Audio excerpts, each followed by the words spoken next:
Hello everyone, welcome back to another video. আজকের ভিডিওতেও আমরা শিখব বেশ কিছু ডেইলি ইউজড ইংলিশ সেন্টেন্স। আমরা আমাদের প্রতিদিনের জীবনে যে কথাগুলো বলে থাকি সেই কথাগুলো আমরা যারা ইংরেজিতে বলা শিখতে চাই ছোট ছোট করে এইভাবে প্র্যাকটিসের মধ্যে দিয়ে আমরা শিখতে পারি।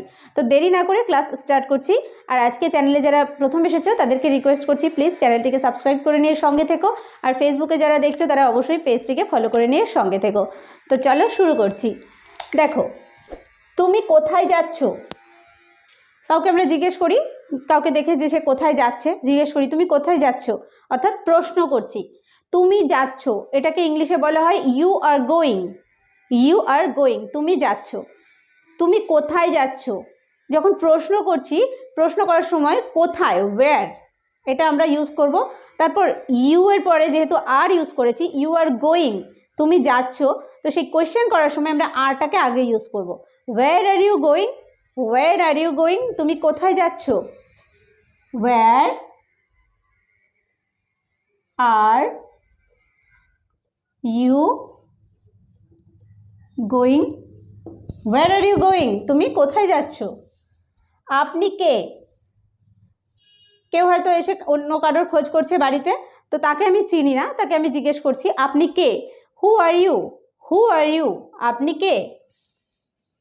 হু are you? Who are you? আপনি কে? সে কে? সে কে এটাকে ইংলিশে বলবো হু ইজ হি। যদি মেয়েদের কথা জিজ্ঞেস করি who is she, who is he বা who is she. Who is he বা শি। ওরা কারা? সের ক্ষেত্রে ব্যবহার করছি, দেখো হি বা শি, আর ওরা মানে তারা, দে। তাহলে দের জন্য কি হয়? আর ইউজ করতে হয়, তাই না? প্লুরাল যেহেতু দে, তাহলে আর ইউজ করতে হবে। তাহলে হু আর দে, হু আর দে, তারা কারা? হু আর দে, তারা কারা বা ওরা কারা? হু আর দে। আপনি কি আসছেন? কারোর আসার কথা আছে, আমি তাকে আবার জিজ্ঞেস করছি, যে হয়তো ফোন করেছি, জিজ্ঞেস করছি আপনি কি আসছেন? Are you coming?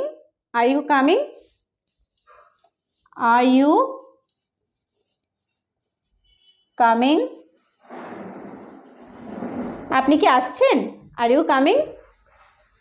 আপনি কি যাচ্ছেন? দেখো আসাটাকে কি বললাম? কাম মানে আসা আমরা জানি, তাহলে আর ইউ কামিং? তাহলে যাওয়া ইংলিশ গো। তাহলে আপনি কি যাচ্ছেন? Are you going? Are you going? Are you going? আপনি কি যাচ্ছেন? সে কি আসছে?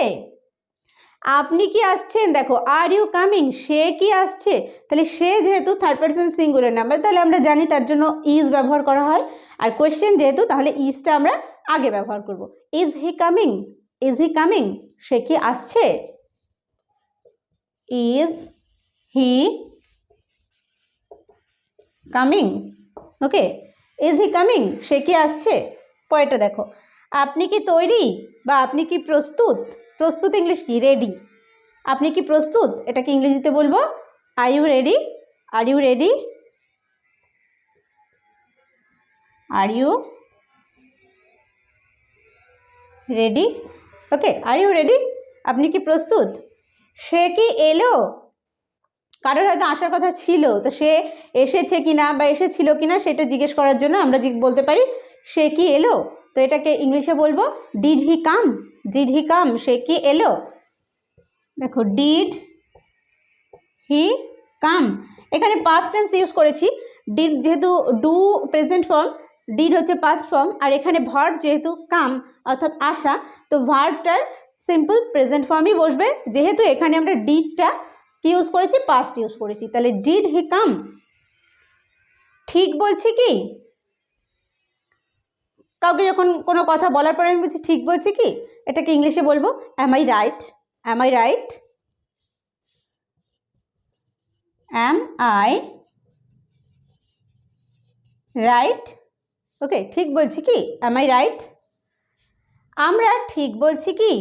দেখো ঠিক বলছি কি এই জায়গাটায় ঠিক বলছি কি, ধরো আমি আমার কথা বলেছি, তাই ঠিক বলছি কি। আমরা ঠিক বলছি কি যখন হবে, তখন উই ইউজ করতে হবে, আর উই এর জন্য ইউজ হয় আর। তাহলে আর উই রাইট, আমরা ঠিক বলছি কি? Are we right, are we right, আমরা ঠিক বলছি কি? নিশ্চয়, ধরো তার আনসার এলো নিশ্চয়ই, অর্থাৎ ঠিক বলছো। এটা আমরা অনেকভাবে ব্যবহার করতে পারি, নিশ্চয়ই বা অবশ্যই, অফকোর্স এটাও ইউজ করতে পারি, বা সার্টেনলি, সার্টেনলি মানেও হচ্ছে নিশ্চয়, সার্টেনলি, সার্টেনলি নিশ্চয়। আচ্ছা, আচ্ছা মানে কোন ক্ষেত্রে ব্যবহার করি আমরা? কোনো কিছুতে সম্মতি জানানোর জন্য, হ্যাঁ ঠিক আছে আচ্ছা, সেটাকে ইংলিশে বলবো all right, all right, all right. আচ্ছা, তা সত্ত্বেও, তা সত্ত্বেও কথাটাকে ইংলিশে বলবো all the same, all the same, all the same, তা সত্ত্বেও। ওকে, সত্যি বলতে, সত্যি বলতে আমরা বলি না কথা প্রসঙ্গে যে সত্যি বলতে, তারপরে আমরা যে সত্যি কথাটা সেইটা আমরা বলে থাকি। সত্যি বলতে as a matter of fact, as a matter of fact, as a matter of fact, সত্যি বলতে as a matter of fact. মোট কথা, মোট কথাটাকে ইংলিশে বলি after all, after all, after all, মোট কথা। সব প্রকারে, এটাকে ইংলিশে বলা হয় by all means, bye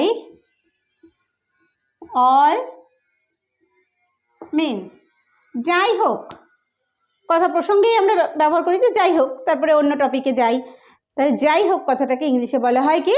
bye the way, by the way, যাই হোক, by the way, by the way. Okay, চলে আসুন, এটাকে ইংলিশে বলবো কাম অ্যালং, কাম অ্যালং, চলে আসুন, কাম অ্যালং। এসে বসুন, কাউকে বলছি এসে বসুন, সে হয়তো এসছে, বাইরে দাঁড়িয়ে আছে, বলছি এসে বসুন, come and sit down, come and sit down, come and sit down, এসে বসুন, কাম অ্যান্ড সিট ডাউন। দেখো, তাকে দাঁড় করিয়ে রেখো না, কেউ হয়তো অনেকক্ষণ ধরে ওয়েট করছে, তো আমি বলছি তাকে দাঁড় করিয়ে রেখো না, এটাকে ইংলিশে বলবো don't keep him waiting, don't keep him waiting, don't keep him, তাকে রেখো না, দাঁড় করিয়ে এখানে হবে ওয়েটিং, ডু নট বা ডোন্ট কিপ হিম ওয়েটিং। কটা বাজে বলতে পারো? কারোর কাছে যখন আমি সময় জিজ্ঞেস করছি, কটা বাজে বলতে পারো? Can you tell me the time, can you tell me the time, can you tell me the time, can you tell me the time, কটা বাজে বলতে পারো? বাঁ দিকে প্রথমে, অর্থাৎ কেউ হয়তো কোথাও কোনো একটা মানে জানতে চাইছে যে কোন দিক থেকে, ডান দিক না বাঁ দিক, তো আমি তাকে বলছি যে বাঁ দিকের প্রথমে, তাহলে প্রথমে, ফার্স্ট টু দ্য লেফট, বাঁ দিকের প্রথমে, first to the left, first to the left, বাঁ দিকের প্রথমে। যেমন ধরুন, এটা আমরা কোনো উদাহরণ দেওয়ার ক্ষেত্রে ব্যবহার করি কথাটা, যেমন ধরুন ফর ইনস্ট্যান্স, এটাকে ইংলিশে বলবো ফর ইনস্ট্যান্স, ফর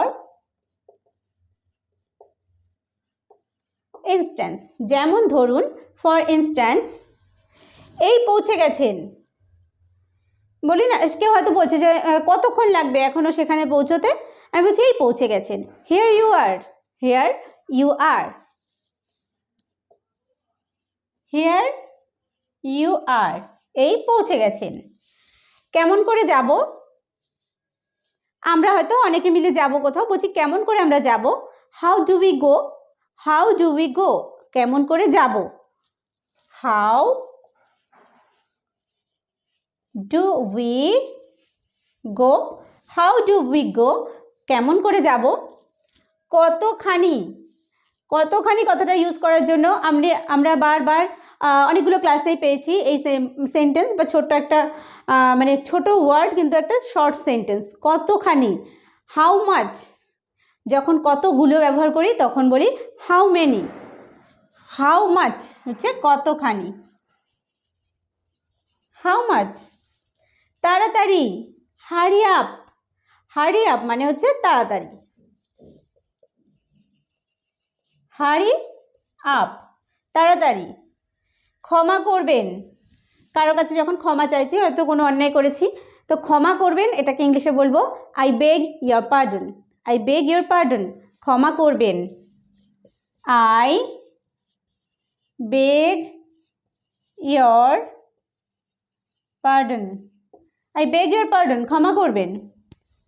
মন স্থির করতে পারছি না, যাব কি যাব না এটা নিয়ে মন অস্থির, অর্থাৎ মনটাকে আমি স্থির করতে পারছি না, অর্থাৎ ঠিক সিদ্ধান্ত নিতে পারছি না। তো এই ক্ষেত্রে আমরা কিভাবে ইংরেজিতে বলবো কথাটা, I can't make up my mind. I can't make up my mind. I can't make up my mind, আমি আমার মন স্থির করতে পারছি না। I can't make up my mind. কিছু যায় আসে না, আই ডোন্ট কেয়ার। কিছু যায় আসে না এটাকে ইংলিশে বলবো I don't care. I don't care. Okay, আমি জানি না, I don't know. I don't know, আমি জানি না। আই ডোন্ট নো মানে আমি জানি না। আমার এটা তেমন ভালো লাগে না, আমার এটা তেমন ভালো লাগে না। I don't like it very much. I don't like it very much. I don't like it very much. I don't like it very much, এটা আমার তেমন ভালো লাগে না। তো দেখো আজকের ভিডিওতে আমরা বেশ কিছু সেন্টেন্স শিখলাম যেগুলো আমরা প্র্যাকটিসের মধ্যে দিয়ে ইংরেজিতে বলা শিখতে পারি। তো ভিডিওটি যদি তোমাদের কাছে হেল্পফুল হয় অবশ্যই একটা লাইক করো আর কমেন্ট করে জানিও কেমন লাগলো। তো প্রত্যেককে ভিডিওটি দেখার জন্য থ্যাংক ইউ।